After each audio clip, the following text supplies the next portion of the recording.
Good afternoon and welcome to this week's What Comes Next Live, going out as we most often do at Tuesday, 5:30 UK time. I'm coming to you from my usual global headquarters somewhere in London. And also somewhere in London is this week's guest, Lena Robinson, the mastermind guru, and I'm sure she'll be much more accurate in explaining to me, of FTSQ and all that involves. We met a few weeks ago at a workshop run by next week's guest, Minter Dial, on meaningful communications. And I was most taken with the very meaningful input that Lena had. And we had a chat afterwards. And then I invited her on. So this is my first time really chatting to her. So I'm really excited to meet Lena and hear what is on her mind. Welcome. Cool. Thank you for having me on. Kind of excited about today just to have a chat. Be good. Chats are good. Chats are good. So let's get started. Just tell us a little bit about yourself. And we generally talk about what comes next, but just tell us a little bit about yourself for the audience and where you've been and where you are now. Sure.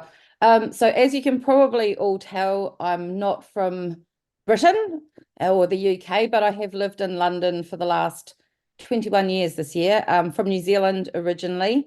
I came over here when I was 30, so I'm halfway through my life is how I like to put it at the moment, about to turn 51 in a couple of weeks. I love London. I think it's an amazing, chaotic, beautiful place.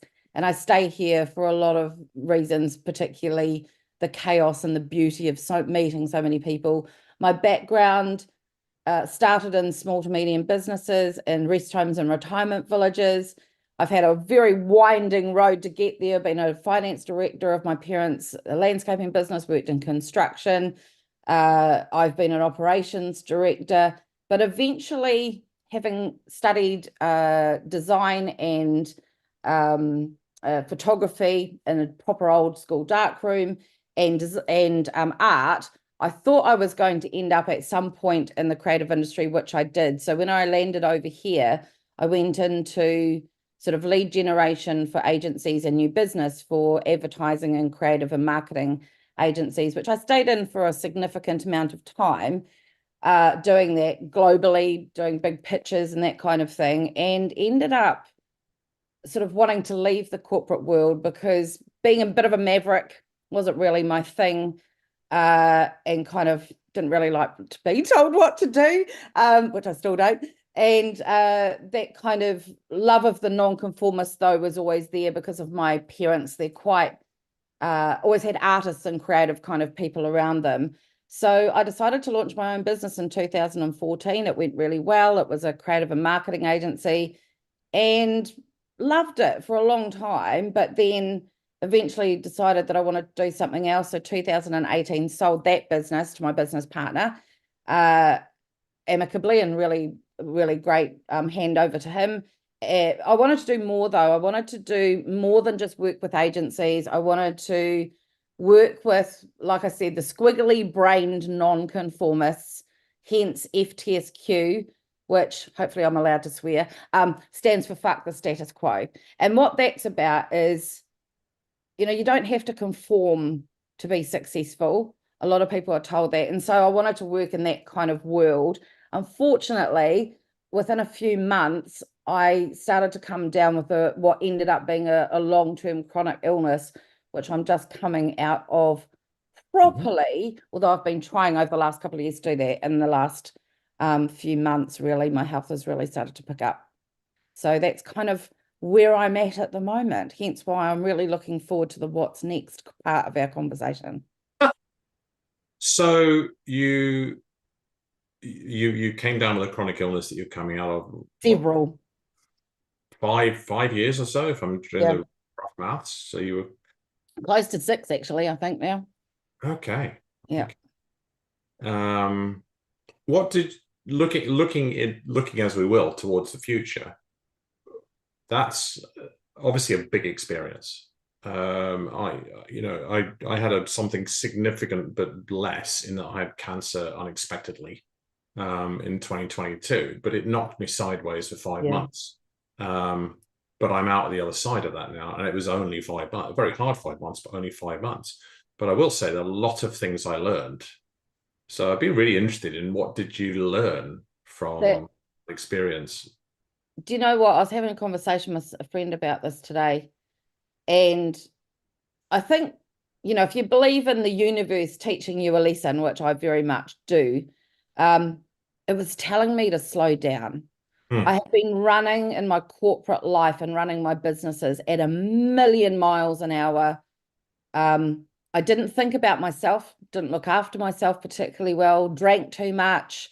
Unfortunately, I have sleep apnea and severe insomnia, so I don't sleep very well either. So my body ended up with the consequences of years of living on adrenaline, which doing too many hours at work, being stressed all the time, literally living on stress hormones constantly, and kind of self-medicating with, I'm not going to say I was an alcoholic because I wasn't. Unfortunately, I was a very high functioning person that could drink or not drink. But when I did drink, I drank a lot, always in control. But my body was masking what was really going on. I think the lesson that I've learned particularly, was I have to think about my health and wellness first above all, above my clients, above my business, above everything, because I can't be there for people if I'm not well. I can't be there for myself. I can't be there for my business. But the other thing I've learned is up until that point, I was always the strong person. I was always the person who everybody turned to, who I saw vulnerability, not in anybody else, but my own vulnerability as weakness. And one of the most epiphany moments I've had in my life is when I finally admitted to everybody, because I've kind of been hiding it on social media and pretending that everything was well when it wasn't. I mean, I financially lost everything, and I've had to start again. I had money in the bank when I first got sick, so I just sold my business. But financially, I've lost everything. My wellness will never be 100%. There will always be things I'll have to fight with and deal with and manage. And I think the strength to be vulnerable has been something that I've had to learn. Patience, which anybody that knows me knows that patience and I do not go very well together. I'm quite, particularly with myself and stupid shit. I get impatient with dumb stuff that just doesn't seem to make any logical sense. So I've learned to be patient with myself and others, but also, although I was always an empathetic person, always, scoring like in the 90s to or sometimes 100% in tests and things, it has taught me a huge amount of empathy, but also resilience and what matters. And what matters. It truly matters. And a very simple thing, which I think I'm quite a positive person by nature, but it's that it's about finding joy in the simple things every day. And to also trust in yourself and to stay true to, and this is going to sound so wanky, stay true to my purpose, because something like that, I mean, my confidence has always been really high. Anybody that knows me, that it's not a fake confidence. I do believe in myself. But when I got sick, I got the shit kicked out of me for a long time, and it's taken ages. And I'm still working on it now. I'm going to be open and upfront. I'm in therapy to try and manage my mindset and try and get myself back to believing in myself, because the effect was neurological initially. So I sometimes couldn't say the right words. I couldn't talk properly. It had a knock-on effect, and my confidence has been massively knocked, which most people, and I'm really good at hiding it. But I have anxiety, and it can be quite debilitating sometimes. I hide it, and I don't let other people see it. But I'm now learning that it's okay to just be me and to be vulnerable. I still probably mentally see it as weakness, even though in other people I don't see it that way. So being kind to Lena is a big thing. Being kind to Lena. Yeah.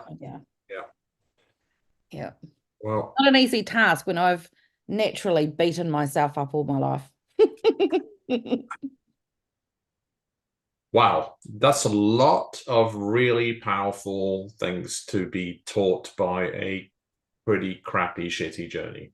Here's the funny thing. Every time I think I've learned all I need to learn, my illnesses will sometimes come and slap me up the side of the head and put me in bed for a week and go, yep, slow down, told you. Which is kind of funny. It's a phrase that I had an amazing mentor. People who know me know I talk about him all the time, called Ed Percival, who died in 2015. And he used to say, the universe, she will keep teaching you the same lesson over and over again in different forms until you choose to learn it.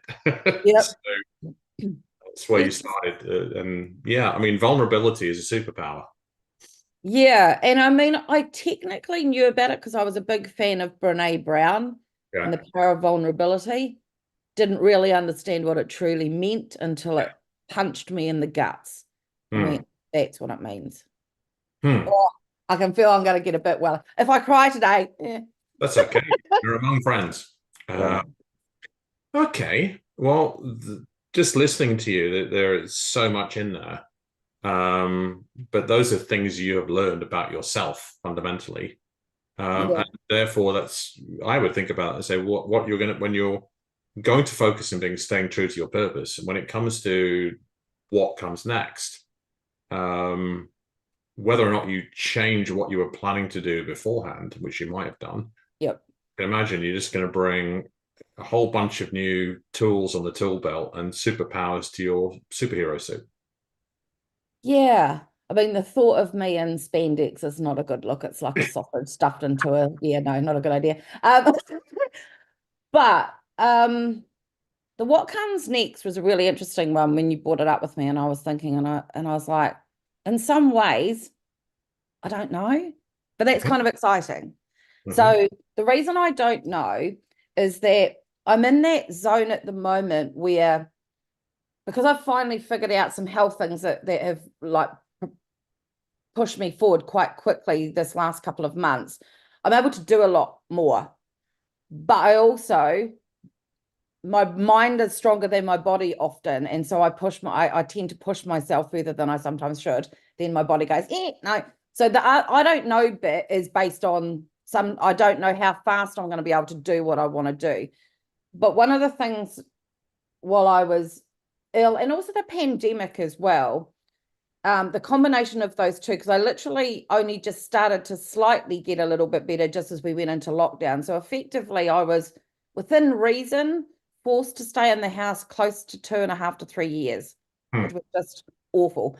But what it made me think about is, what do I actually want to do with the rest of my life? I knew I was coming up to 50, and in my family, we lived to almost 100. So I'm kind of about halfway. So it's quite a big pivotal time that you've asked me this question. And the thing that I really want to be doing next is to do something that, and I probably won't ever retire because I kind of like working. It's exciting and it's interesting and people are around and stuff. So I thought, well, what do I want to do for the rest of my life? That means I don't ever have to feel like I'm working. And that's when I came up with the idea of not just doing FTSQ, the business consultancy, working with the nonconformists, but what were my favorite nonconformists? And it's always been creative, artistic people, which is why during the pandemic, I saw that a lot of my artistic friends and artists and creatives were struggling because they couldn't put their work out in exhibitions and what have you. So that's when I came up with the idea of an online art gallery.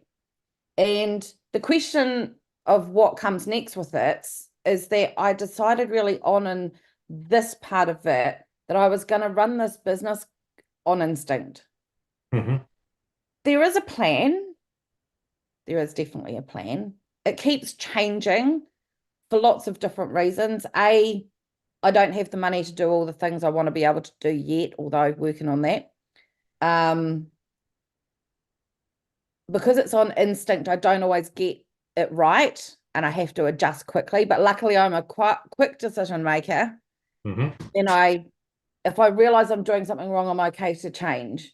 And I think that's quite scary for a lot of people. For me, I don't find it particularly scary. I'm okay with that. But also, I don't have anybody relying on me. I don't have children.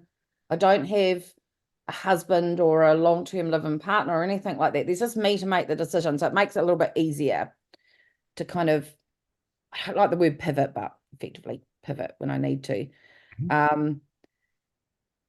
But it is not easy keeping true to that. It's exhausting. It's tiring. My body doesn't always work right. My mind fights me. And the where do you go with it? You have to dig really deep. So resilience is something that I think, a lot of business people have really been struggling the last couple of years, either during the pandemic, but also we're in some kind of recession. I think there's a lot of people that are questioning themselves, questioning their businesses, not knowing what to do and going, should I just keep going with this? Because they're hitting financial brick walls or other kind of brick walls. And it's the what's next thing is very much for me about, I keep coming back to, I think you've used the word true north in something that you've written. And it's like, I keep having to pull myself back into where I'm going. I do tend to get pulled off into little side things, which I really have to manage myself not to do, and keep remembering where I'm going and digging deep. And it's not, and I think the thing is, I think everybody's got to realize you're not alone out there. And sometimes it might feel you are, like, when you're a one person business owner, if you're like me trying to do two businesses and struggling with that often, but at the same time, I know what I need to do and I know where I'm going and what have you. And I think just knowing that, go back to your true north, I think is probably the way to kind of, whatever that is. So what is that for you? You said you need, this is the anchor for you, stay true to your purpose. What's the purpose? So a personal purpose is that I love helping people, right? And I'm going to be honest, it's a selfish reason I like helping people because it makes me feel good. Yep. I'm not going to pretend it doesn't. But I do care about people. So number one, it gives me joy to help other people believe in themselves, achieve their potential, and what have you. My true love is art. I have got a huge passion for it, but I also have a huge passion to support the artists that tend to not like doing the business side of things, don't like doing the marketing. I want to give them space to be able to do what they want to do, which is create. And I think getting the headspace to do that while you're trying to do everything else is difficult for artists sometimes because their squiggly brains just don't like that businessy, straight line thinking kind of stuff. And what I want to be able to do, I often talk about branding, about legacy. And for me, I thought, well, what is the legacy that I want the gallery to be leaving behind at the end of my life? If I look back on my life at the end of it and go, I was able to help and support all of these artists to create the legacy that artistically they wanted to leave behind, then I'll have done my job. And it's the kind of thing that whether I needed to make money or not, I would still do because I really believe in it. Yeah. Cool. It makes me emotional thinking about like, oh my God. It's for them that sometimes when I'm feeling at my lowest, I remember I'm doing it for other people and I'm doing it for them and I need to keep going. Everybody gets driven by different things. I literally get driven by helping. And artists are fun people to help. Well, I love the combination, and I in learning about, doing a lot of self-development, learning about being a coach many years ago, I had a wonderful mentor who helped me work out what my purpose in life was. It took me a while to realize my purpose in life, which is always about helping other people, but I realized it was actually about myself too, right? Yeah. So, and it can be a virtuous circle. Partly it's helping you, partly it's helping other people. So I love yours about the first thing you're saying is that helping people gives me joy. All right. Yeah. So, and This is a selfish thing when you think about it, yeah, which, but that's okay. but it's great, not but, and it's great. So it's really a both and conversation. So I love that. If the legacy you want to leave behind is the supporting artists to leave their legacy. Yeah. So, and yeah, I mean, I would totally say in a very different way, but like you, I had experiences in many, many different things before settling on something. Yeah. It makes, generalists are business-like and entrepreneurial, and just, you can, the stuff which, whether or not we enjoy it to great levels, we know how to do the business stuff. And you're clearly a marketing and brand, expert. I almost said the word guru, which I'm sure you don't like. Oh, don't say that word. Don't say that word. But some of the things you were saying at that workshop, where I was going, yeah, she knows her stuff. So, and kind of helps that I was quite gobby at that one as well. gobby. There you go. For those outside the US and New Zealand, that means a little bit mouthy, just chatting a bit, being opinionated. Opinioned, not opinionated. Well, probably a bit of both, maybe. Yes, well, there you go, a bit of semantics. Yeah. But also with a very positive intention, right? And that came through loud and clear. And it's really interesting because in my career, sometimes, and it has got me in trouble, I think because I am driven and I am ambitious, people have misunderstood my intentions. My intentions are always about trying to help other people. Yeah. So it's been, when I was in agency land, it's quite a political place, and I'm not a political beast. I couldn't give a shit about the politics at all. But I know that I intimidated a lot of people thinking I was trying to get their jobs or what have you. I couldn't have cared less. When I was offering advice and guidance on things, it was because I genuinely give a shit enough to help those people, often read incorrectly. Not my problem, but it impacted. And it would hurt. It would hurt that people would misunderstand me, because despite the fact, and it's starting to show more, I've always been the strong, powerful, straight talking, no bullshit person, but underneath there's a marshmallow. Yeah. And it punched me in the guts whenever people would misread my intentions, because they were never anything but kindness.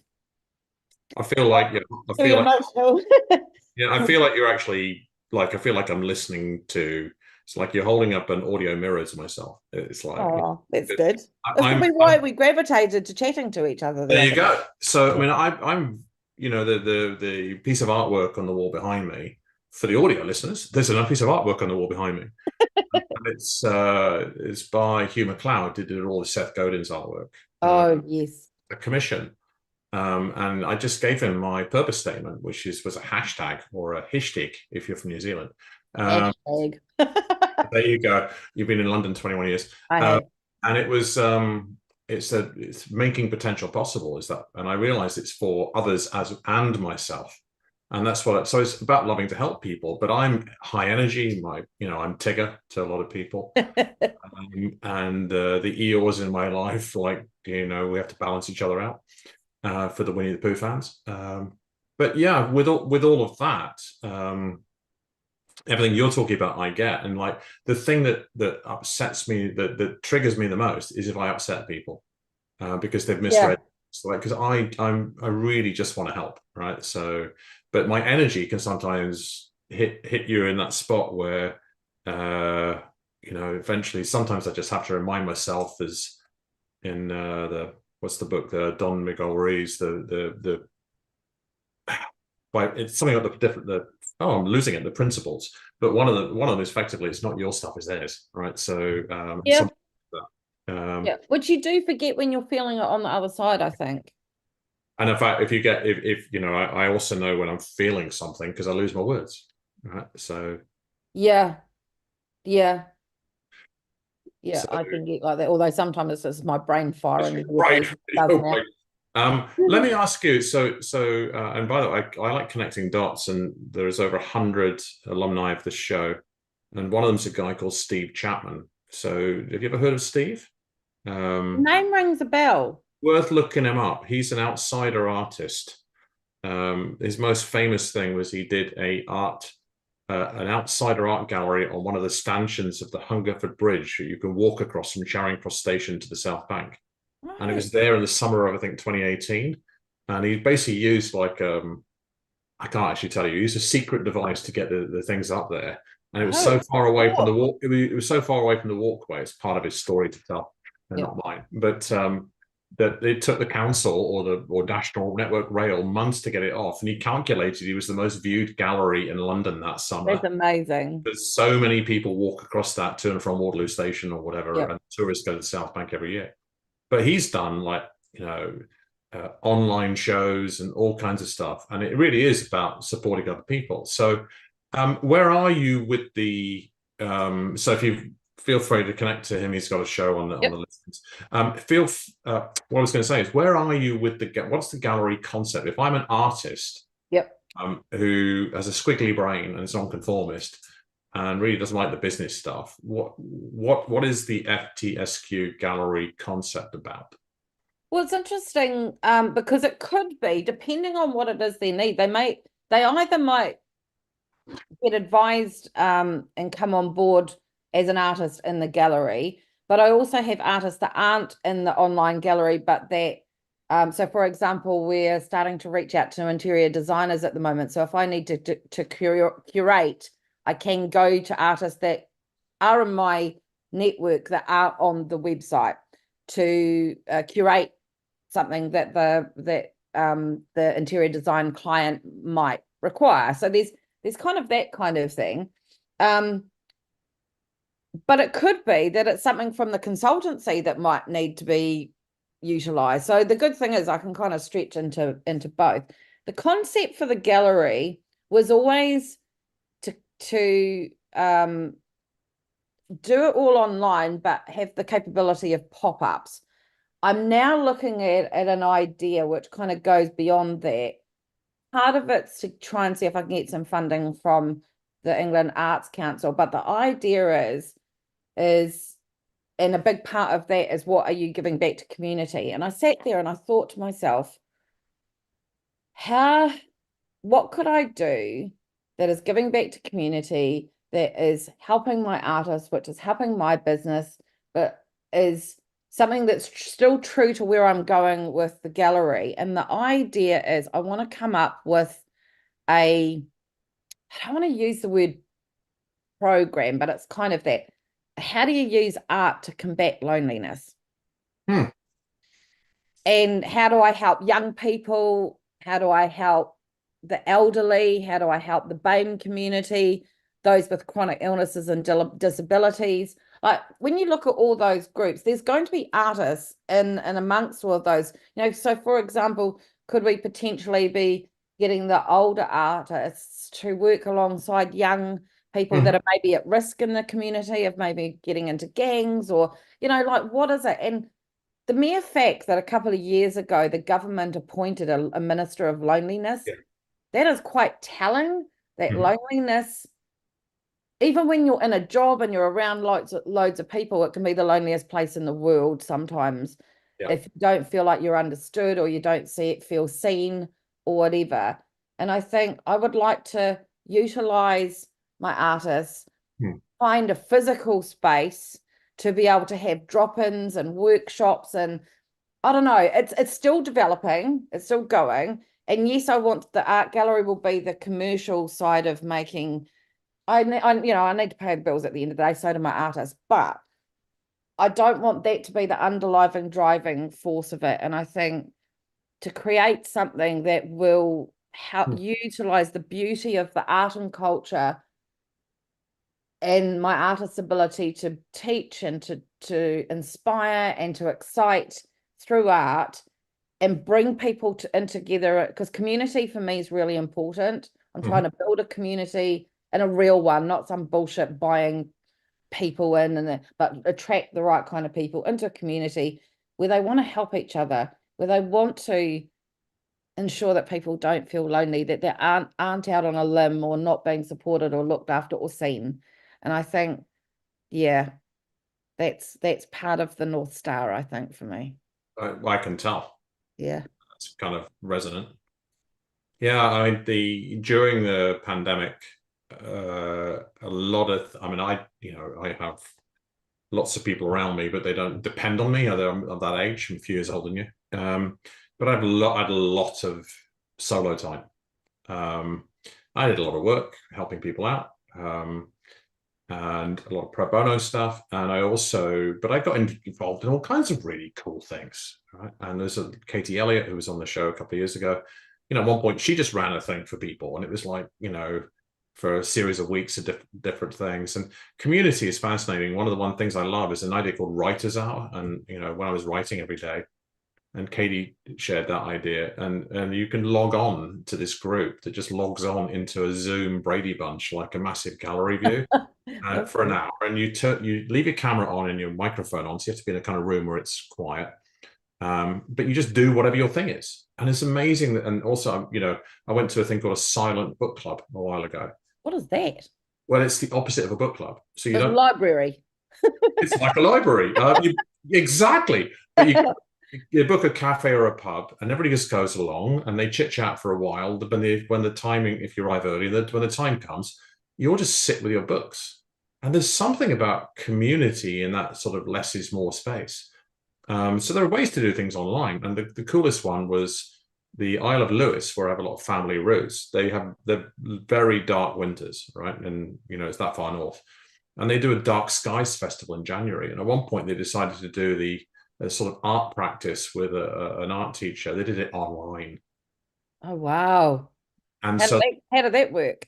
was amazing. They had a bunch. They sent us out some art materials in advance, right, through the post. Oh, Nothing that's cool. Well, fancy. that's a good idea, writing that down. And then the teacher was a lady called Mary Gillis, and through the Anne Lanter Arts Centre. But because of the pandemic and people couldn't really leave their houses, they just did it online instead of in person. And they had like a session, and everybody just, she ran through a whole bunch of ideas, and you went off and did your thing, and you came back, and everybody just presented their art, and a lot of it was visual, or most of it is visual. Some of it is written, spoken word, and other different things. But it's that word of community. I mean, community, I guess, is almost the opposite of loneliness. It's feeling in community, and Yeah, using art for it in different ways. And I mean, I'm sure you know about Seth Godin, right? As a marketing yeah. thought leader, shall we say? Yeah. So, but he will always remind people that everything you do is art. Your work is your art. It's funny that you say that because I have a hashtag that I use on my Instagram and my other social medias, which is FTSQ Gallery Art is Everywhere. And the reason I came up with that was because I quite like, I mean, I'm a photographer and I like just wandering around and seeing art and things that shouldn't be artistic, or maybe other people don't see it. So I'm a big fan of street art, for example. So if I see, I live in a really nice area in Wandsworth, but like everywhere, there's tagging and then there's proper, graffiti, but then there's where somebody just gets just recently on the bridge by my house, there's been a spate of somebody spray painting mushrooms. God knows why, I have no idea. But they're just weird and random, and I just think, oh, somebody saw beauty in that. And you can see it in plants, you can see it in with Fibonacci code and all that with nature, but you can see it in so many different things. And I think you can see it in, I've taken photographs in toilets of wallpapers, or, in cafes, or I'll see a beautiful chair that's somewhere, or I think that ability to see art everywhere is, you've got to take the time Mm-hmm. and slow down, which I Mm-hmm. think is a wonderful thing. So I think we're all running too fucking fast. And I just think also the ability to look at something beyond its function. Like I'm a lover of architecture. I even like brutalism, even though it, like what is the design of the Barbican, for example. It's brutal, but there's some beauty in it. I'm a huge brutalism fan. My favorite Yeah, cinema is the Curzon at the Brunswick Centre by Warren Street. It's a yeah, beautiful brutalist building. yeah. And but I also like really intricate, beautiful buildings. Like one of my favorite things is to sit on the South Bank near and I can never remember the bridge. I think it's Waterloo. No, not Waterloo Bridge. The other one, the one that's back from the Westminster Bridge, and you're looking across at the Houses of Parliament. And I remember my first year here, it would be at about 4 o'clock in the afternoon, the middle of winter, sitting on the bench opposite that, looking across at that building as the lights all come up on the Houses of Parliament and going, wow, like it's beautiful. It's beautiful. Not just Elizabeth Tower and the bell that's Big Ben and all that kind of thing, but the actual building itself and thinking how it was made and the craftsmanship that went into that. Stunning. Yeah. Stunning. So art is everywhere. Art is everywhere. So you've art and combating loneliness and building community and Yeah. More important than any money I could ever make. there you go. Way more important. I'm a big believer if you put purpose first and in whatever you do business wise, the money can follow. Right. It's also a much more powerful asset if you're thinking in business terms. Yeah. Right. I would like to thank you for slowing down. That's okay. For taking the time to share your thoughts. They're now recorded for posterity, and I'm sure a lot of people will listen to them now and into the future. You're part of a community of well over 100 people who've come on this show, which continues to grow diversely every week. And I'm excited for you and the joy you will receive, and the people. I'm excited for people you will be helping in different ways as you enter the second half of your life. Thank you. Well, I really appreciate the time that you've taken. When you saw me for who I was, not just as I said, the gobby person, but you saw beyond that quite quickly. I think we connected quite quickly. So thank you for that. And just thank you for allowing me to just be me. Yeah, perfect. There is not, and I'll finish my last thought. Then I'm going to hand the mic to you to close, as I always do. Sure. And Ed Percival, my mentor, was a coach for over 50 years before he passed away suddenly. And he distilled all of his wisdom into 3 words: be more you. So the more you can be you, the more wonderful it is. Over to you, Lena. Give us some closing words for our audience. Very simply, be kind to yourselves and believe in yourselves. Simple. Thank you. It's been a pleasure. Goodbye. Thank you very much.